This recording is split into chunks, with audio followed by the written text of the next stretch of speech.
fears are growing that more tsunamis could be triggered by Indonesia's erupting Krakatoa volcano.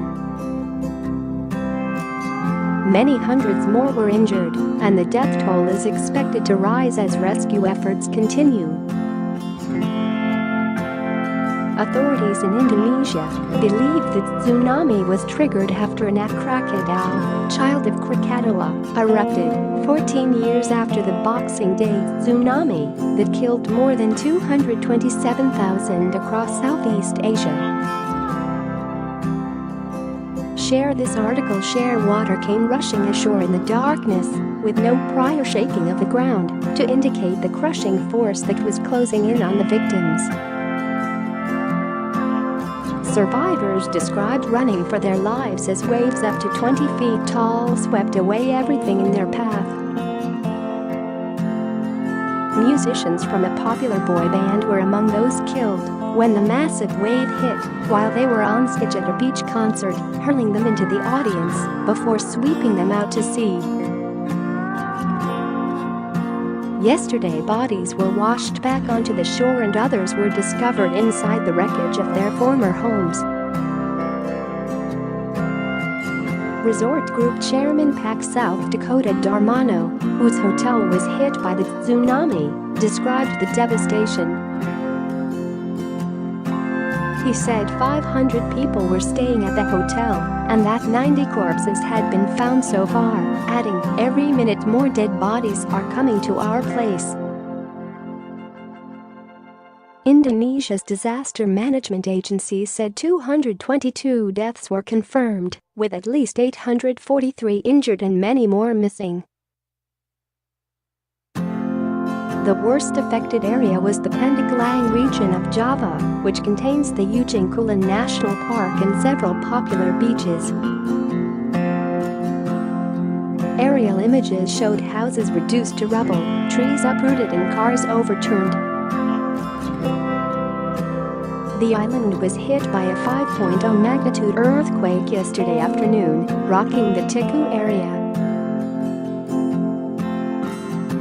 Fireballs, lava, and ash spewed into the night sky at 9:30 p.m., 2:30 p.m. GMT on Saturday as Krakatoa erupted. Named after the infamous Krakatoa volcano which killed more than 36,000 in 1883, it has been erupting since June, and experts warned further eruptions were possible. Saturday's eruption was believed to have triggered an underwater landslide, which in turn generated the killer waves. But it did not set off the early warning system designed to spot tsunami risks from quakes. The lack of warning left people unprepared when the wall of water hit. A housewife who gave her name only as Yuni said, "I was at home and watching television.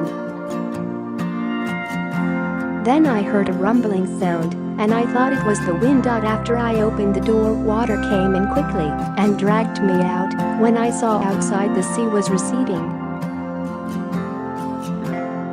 I decided to run and go as the water came again for the second time." Azki Kurniawan, 16, a hotel worker, was at a training session when people ran into the hotel lobby screaming sea water rising.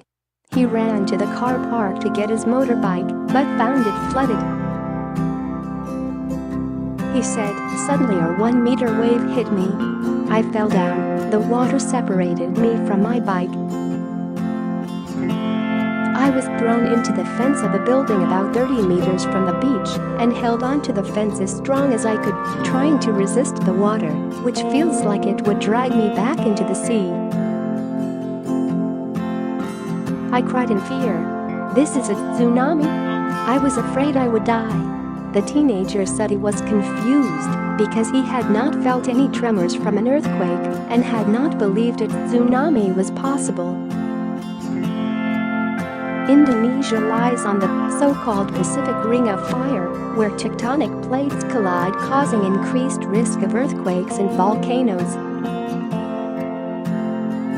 Another tsunami on the island of Sulawesi in September killed 2,000 people. Krakatoa is one of 127 active volcanoes which run the length of the Indonesian archipelago and has been on a watch list because of heightened activity in recent days. Scientists question whether an early warning should have been issued because of the volcanic activity. Dr. Richard Teal, a disaster risk reduction specialist at Portsmouth University, said the likelihood of further tsunamis will remain high while the Krakatoa volcano is going through its current active phase because that might trigger further submarine landslides. Save the Children last night asked for donations to its emergency fund as it assesses what can be done to help. Pledges can be made via savethechildren.org.uk. Miracle among the rubble. Rescuers pull tiny boy to safety after 12 hours trapped and buried. Car trapped for hours in the aftermath of the deadly Indonesian tsunami. This is the dramatic moment a young boy was pulled alive from the wreckage in Java. Rescuers heard the sobbing child's cries coming from a car crushed under fallen trees 12 hours after the giant wave struck without warning, killing at least 222 and leaving hundreds more injured and homeless. The boy, thought to be 5, appeared unharmed, but it was unclear if his family had survived, as authorities warned the death toll was likely to rise. Rescue efforts continued as aid agencies began urgent assessments of the risks faced by survivors who have lost homes and businesses. Many have been left destitute. Shop owner Rudy Herdiansyah described how a wall of water smashed into his beachside shop in Java and dragged him away. He said there was no warning until a very loud noise from the sea just moments before the water hit. He was hit and knocked down 3 times before freeing himself from the debris and recalling his tsunami drill training. He said, "I tried to get hold of anything. I hid and clung onto a bench." His shop, constructed from wood and corrugated metal, was destroyed and he now plans to take his family to relatives until it is safe to return. Shocking moment. Tsunami crashes through packed concert in Indonesia. Musicians in an Indonesian boy band were swept away and killed when a 20-foot wave smashed into their stage. In a stark illustration of how unexpected the tragedy was, the guitarist and bass player of Group 17 died as the tsunami struck the stage mid-performance.